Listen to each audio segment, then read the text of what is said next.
Technology अगर दुनिया में है तो वो भारत में भी है।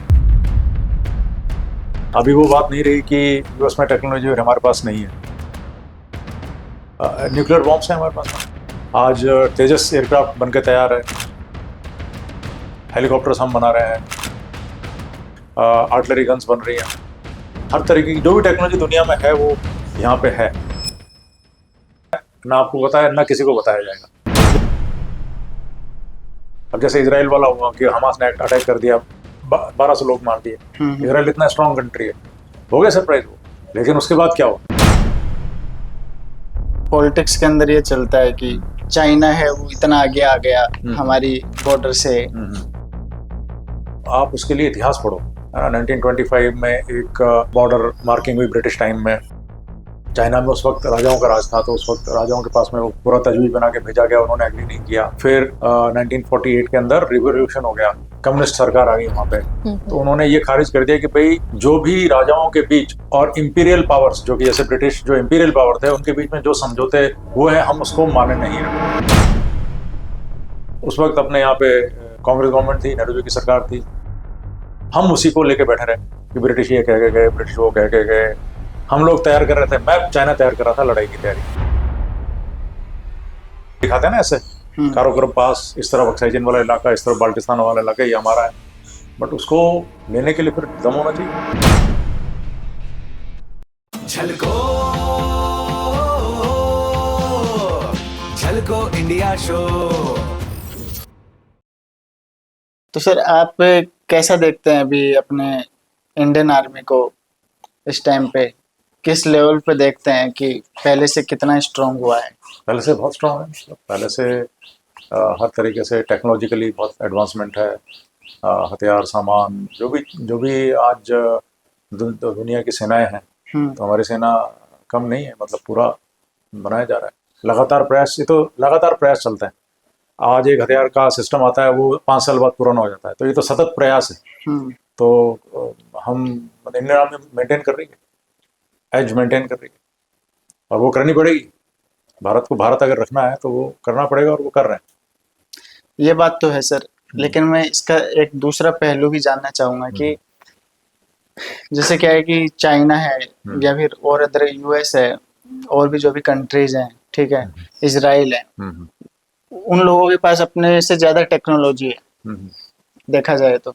लेकिन फिर भी हम जीत जाते हैं काफी बार, ठीक है।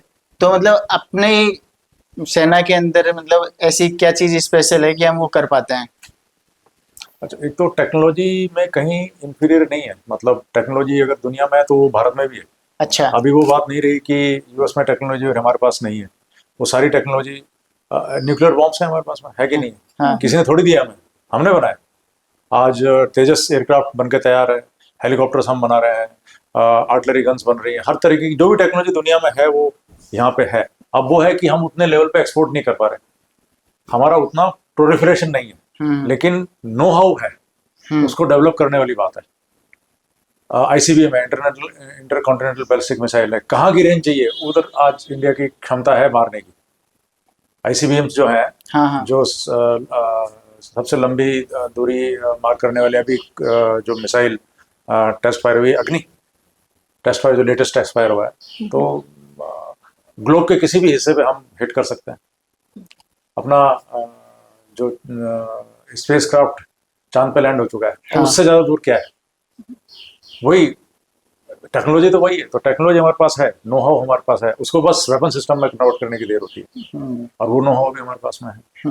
लेकिन ये चीज़ें सब जो है, अब क्या क्या बना लिया, क्या कर लिया, वो ना मुझे पता है, ना आपको पता है, ना किसी को बताया जाएगा। बिल्कुल बिल्कुल, और कॉन्फिडेंशियल भी है, बताना भी नहीं चाहिए। तो ये कहना कि टेक्नोलॉजिकल एज दूसरों की है और हमारे पास नहीं है, ऐसा सही नहीं है। हमारे पास सब है। और जो भी देश इस तरीके की तकनीक रखते हैं, वो भारत की इस खसूसियत को पहचानते हैं कि टेक्नोलॉजिकल दिमाग है यहाँ पे। हमारे जितने भी लोग हैं जो कहते हैं ब्रेन ड्रेन हो गया, ब्रेन ड्रेन हो गया, बाहर जो डॉक्टर्स हैं, साइंटिस्ट हैं, मैक्सिमम तो इंडियंस हैं आजकल। वो दिमाग इंडिया में भी है। तो वो सब काम हो रहा है, और कोलैबोरेशन हो रहा है। अब किससे हो रहा है, कहाँ कर रहा है, वो जानने वाले लोग जानते हैं। जरूरत ही नहीं है। तो मतलब कोई भी किसी तरीके का दुस्साहस करे उसको पूरा जवाब सॉलिड मिलेगा और हमेशा मिला है। हम्म तो इसी कारण से मिलता है, बिकॉज सब कुछ है, हम्म सब कुछ है। कभी ऐसा नहीं हुआ कि थोड़े बहुत सेटबैक्स होते हैं, हम्म सेटबैक्स होते हैं कि आपको सरप्राइज हो गया। अब जैसे इसराइल वाला हुआ कि हमास ने अटैक कर दिया, 1200 लोग मार दिए। इसराइल इतना स्ट्रांग कंट्री है, हो गया सरप्राइज वो, लेकिन उसके बाद क्या हुआ? हम्म उसके बाद उन्होंने हिट बैक किया। तो सिमिलरली सेटबैक्स होते हैं, हमारे देश के साथ भी सेटबैक्स हुए हैं, लेकिन कभी भी हारे नहीं। 71 एक एग्जाम्पल है आपके सामने। और हम कोई एग्रेसर्स नहीं है कि हम लड़ना चाहते हैं, ये कर रहे हैं, लेकिन अगर पुश कम टू शव फिर ऐसा जवाब दिया जाता है कि फिर 93,000 सरेंडर होता है कि नहीं? वो एक कॉम्प्रिहेंसिव डिफीट थी, वो कॉम्प्रिहेंसिव विक्ट्री थी। सिमिलरली जो चाइना के साथ में जो चल रहा है, दोनों ही देश बॉर्डर इशू को लेके भड़कना, उसको आगे नहीं बढ़ाना चाहते हैं। तो दोनों देश पार्लेज कर रहे हैं, आपस में कंफ्यूजन हो जाता है, कुछ मिसअंडरस्टैंडिंग हो जाती है, तो गलवान जैसे इंसिडेंट हो जाता है। पर दोनों तरफ से जवाब बराबर गया, नुकसान बराबर हुआ। लेकिन अभी क्या हो रहा है? अभी बातचीत के जरिए उसको सुलझाया जा रहा है। बातचीत क्यों होगी? क्योंकि उसको भी पता है कि ताकतवर है। हाँ बातचीत किससे होती है? अगला ताकतवर है, हाँ हाँ नहीं तो कौन बात करेगा? सीधा आगे बोलो। सीधे बैठ जाएगा। हाँ तो ताकत है तो बात कर रहा है कि भाई ये तो अगर लड़ाई लड़ेंगे तो नुकसान हो, नुकसान वो भी नहीं चाहते, नुकसान हम भी नहीं चाहते, तो बैठ के बातचीत करके रास्ते निकाल रहे हैं, और रास्ते निकल रहे हैं, निकल गया रास्ता और निकल जाएगा। तो जहाँ जोर दिखाने वाली बात है तो पर्याप्त जोर है और पर्याप्त तकनीक वगैरह सब है। अब कब कौन सी तकनीक को लेके आना है, किस चीज़ को आगे बढ़ाना है, किस चीज़ को कम रखना है, वो जो एक्सपर्ट्स हैं जिनको उस चीज़ की तनख्वाह मिल रही है वो लोग डिसाइड कर रहे हैं। अटकलें लगाते रहते हैं लोग, ये हो गया, वो हो गया, ऐसे हो गया। पता किसी को नहीं है। तो आप वो उन लोगों को, अटकल लगाने वालों का काम ही नहीं है वो। भाई जिसको तनख्वाह मिल रही है उस चीज़ की, वो उस काम में लगा हुआ है और चिंता करने की जरूरत नहीं है, लगे हुए हैं लोग। और बिल्कुल फिक्र मत करो, सब सही रहे, सब सही रहेगा। हाँ, तो ये है। सर एक बार, काफी बार जैसे पॉलिटिक्स के अंदर ये चलता है कि जैसे कि भाई चाइना है वो इतना आगे आ गया हमारी बॉर्डर से, मतलब कई बार ऐसा वो होता है। क्या है, आप उसके लिए इतिहास पढ़ो। हम्म ये 1899 से पढ़ना शुरू करो। बॉर्डर मार्किंग हुई ब्रिटिश टाइम में। चाइना में उस वक्त राजाओं का राज था, तो उस वक्त राजाओं के पास में वो पूरा तजवीज़ बना के भेजा गया, उन्होंने एग्री नहीं किया।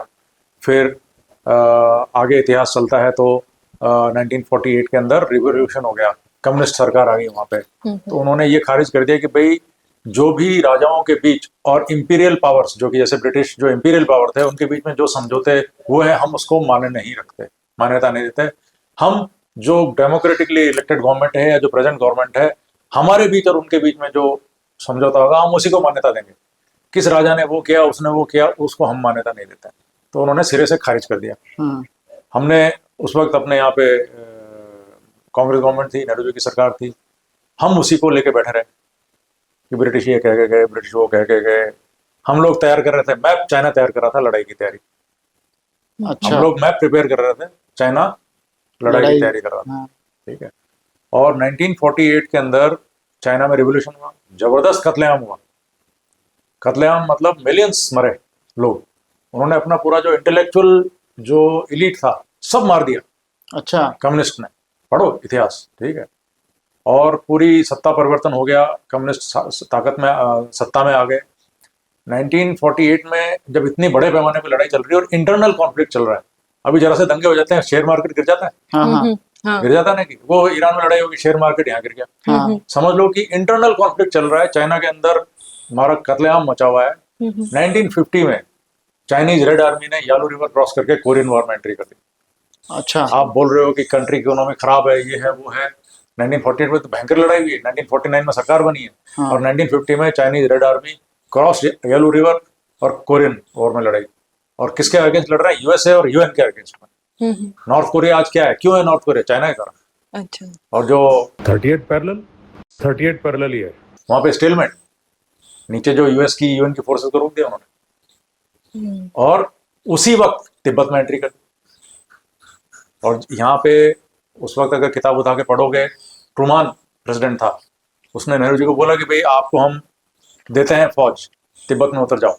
उन्होंने मना कर दिया। और हमारी उस वक्त गोरखा राइफल्स यूनिट्स थी तिब्बत में, पोस्टल इंडियन पोस्टल सिस्टम था पूरा, हमारी फौज थी वहाँ। हमने वो फौज पीछे बुला दी। और वो पूरा तिब्बत जो है वो चाइना ने ले लिया। 1959 में दलाई लामा भाग के नहीं, आना अपने पड़ा। पास भी आ सकता था वो। हैं? अगर हम फोर्स। बिल्कुल, क्यों नहीं आ सकता था भाई, ताकत वाली बात है ना। अब हम बोलते हैं कि चाइना 10:1 के रेशो से आ गया, आप क्यों नहीं गए उस वक्त? हम क्यों नहीं गए तिब्बत में? हमें हमें किसने रोका? हम क्यों नहीं गए? हमारी तो फौज थी वहां पे। पढ़ो आप, इतिहास पढ़ो, मैं नहीं बोल रहा अपने मन से, इतिहास पढ़ो। गुरखा राइफल्स की यूनिट थी वहां पे, इंडियन पोस्टल सिस्टम था पूरा। पूरा जो सिस्टम, जो एडमिनिस्ट्रेशन था वो भारत का था, हमारा था। हम वहां से आ गए। 1959 दलाई लामा को छोड़ना पड़ा। दलाई लामा भाग के आए, खिंजामा ने अरुणाचल में जगह वहां निकले वो आगे। और 19 और उस वक्त उन्होंने बॉर्डर दिया कि भाई हमारी बॉर्डर ये है कि तिब्बत हमारा पार्ट है, ये हमारा पार्ट है। हमने भी कहा कि नहीं, हमारा ये वो जो हम दिखाते हैं ना ऐसे, काराकोरम पास, इस तरफ अक्साई चीन वाला इलाका, इस तरफ बाल्टिस्तान वाला इलाका, ये हमारा है। बट उसको लेने के लिए फिर दम होना चाहिए, नक्शे में दिखाने से नहीं हो पाएगा कुछ। और तो फिर बिट्स एंड पॉकेट्स में 10 आदमी बिठा दिए, कहीं 6 आदमी बिठा दिए कि आगे जाके बैठ जाओ, आगे जाके बैठ जाओ। चाइना ने बोला ऐसे मत करो, ये बॉर्डर तो हमारा है, हम आपके ये मैप नहीं मानते हैं। आपने 1958 लाइन दे रहे हो, ये लाइन दे रहे हो, ये हम नहीं मानते हैं। तो हमने बोला नहीं नहीं, हमारी यही लाइन है। हमारी जो उस वक्त की सरकार ने आगे आके फौजें बिठा दी, कहीं 5 आदमी, कहीं 6 आदमी, कहीं 10, कहीं 1 प्लाटून। चाइना ने बोला ऐसा मत करो, उसके बाद उन्होंने फौज भेज दी। उन्होंने फौज भेजी नहीं कि ना कि 10 के आगे 100, 100 के आगे 1000, ऐसे करके चाइनीज आर्मी एडवांस हुई। खबरें आ रही थी कि एडवांस हो रही है, हम उतने ही रहे। और फिर वार्निंग दे के वो आए कि हम अटैक करेंगे। फिर उन्होंने अटैक किया, और फिर क्योंकि हम तैयार नहीं थे, 10 आदमी 100 से लड़ सकते हैं। 10 आदमी के पास एक 303 राइफल है, पहनने के लिए कुछ है नहीं, ना आर्टिलरी है, ना मोटर है। अब ये जब भी कोई लड़ाई होती है, होल ऑफ नेशन अप्रोच होती है, होल ऑफ नेशन, पूरे देश को सपोर्ट करना पड़ता है, तब जाके सेना लड़ती है। ऐसा नहीं कि सेना को बोलो कि जाके बैठ जाओ और फिर सपोर्ट ना हो कोई। तो ये उस वक्त ये हुआ कि सेना के पास था नहीं कुछ लड़ने के लिए, और जहाँ 10 थे वहाँ 100 आए, जहाँ 100 थे वहाँ 1000 आए। और अब इतने ज़्यादा तादाद में भारत की सेना लड़ी। आप देखो चुशुल पे क्या हुआ, जो 120 बहादुर जो बनी है मूवी, शैतान सिंह मृत्यु पर्यंत लड़े, हर पोस्ट लड़ी, मृत्यु पर्यंत लड़ी। कुछ कैप्चर कर लिए गए, कुछ खत्म कर दिए गए, कुछ को पीछे हटना पड़ा। और तो एक लाइन तक चाइनीज आर्मी आ गया। उसके बाद में उन्होंने यूनिलैटरल सीज फायर कर दिया कि हम सीज फायर करते हैं, हम 20 किलोमीटर वापस जा रहे हैं, लेकिन हमारी लाइन ये है। तो तब से लाइन वही है। तो सर वो वापस क्यों गए? चले गए कि भाई हम इसको बातचीत के जरिए सुलझाएंगे ये लड़ाई, क्योंकि इंडिया ने फॉरवर्ड पॉलिसी करी थी, तो उसको हटाने के लिए वो आए, चले गए वापस। और तब से लाइन वही है। तब से 1962 में जो लाइन थी वही लाइन अभी भी है। तो अभी जो ये आते रहते हैं ना कि चाइनीज आ गए, लाइन वही है, उन्होंने गोल पोस्ट शिफ्ट नहीं करी। अच्छा। तो ये जो भी फैलती रहती है हुआ कि चाइनीज आ गए, चाइनीज ने कैप्चर कर लिया, ऐसा कुछ भी नहीं हुआ। 1962 वाली जो लाइन है वो लाइन आज भी है, वही लाइन पेट्रोलिंग को लेके होते रहता है। हम लोग जाते हैं, अब वापस उधर जाते हैं, वो भी आते हैं, तो पेट्रोलिंग होती रहती है उस इलाके में। तो वो पेट्रोलिंग के लेके कुछ डिस्प्यूट होते रहते हैं, वो रिजॉल्व हो गए अभी। हाँ। गलवान वही डिस्प्यूट था, हाँ। उस पर हुआ कंफ्यूजन, अब वो रिजॉल्व हो गई, हो रही। तो ऐसा तो ये इतिहास पढ़ने की जरूरत है, इसमें इतिहास को पढ़ा जाए। मैं तो उस इलाके में, मैंने ब्रिगेड कमांड करी, तो मैंने तो एक एक चीज़ पढ़ी है। तो मतलब उन्होंने आगे नहीं, मतलब वो वही उनकी क्लेम लाइन है। अब क्लेम लाइन है उनकी, क्लेम लाइन हमारी क्लेम लाइन। अब वो कहते हैं कि हम जो इस इलाके में बैठे हैं, वो कहते हैं कि आप हमारी क्लेम लाइन से आगे बैठे। अभी कुछ ऐसे इलाके हैं जिसमें चाइनीज कहते हैं कि आप हमारे इलाके में आए हो, हम कहते हैं आप हमारे इलाके में आए हो, और बात वहाँ ठहरी हुई है। अच्छा। बात वहाँ ठहरी हुई है। वो कहते हैं आपने हमारा इतना इलाका ले रखा है, हम कहते हैं तुमने हमारा इतना इलाका ले रखा है। 1962 में जो सिचुएशन थी आज भी वही है। अब वो बातचीत से सुलझेगी, बातचीत से ही सुलझेगी, या फिर आप ताकत बढ़ाओ। सही बात है कि अगर वो 10:1 आता है तो आप 100:1 बन जाओ, बढ़ाओ। इसके लिए बढ़ाना देश को पड़ेगा, देश को पड़ेगा, और मरने के लिए तैयार रहना पड़ेगा। जो लट के जोर पे जमीन जो छीनी जाती है, वो बातों से नहीं दी जाती। तलवार के जोर पे जो जमीन लेते हो, वो बातों से नहीं होता है। तो या तो डेवलप करो ताकत, तो वो है। बट इस 62 से अभी तक कोई परिवर्तन नहीं हुआ। बाकी ये अटकलें हैं, बाकी जो मेरा। झलको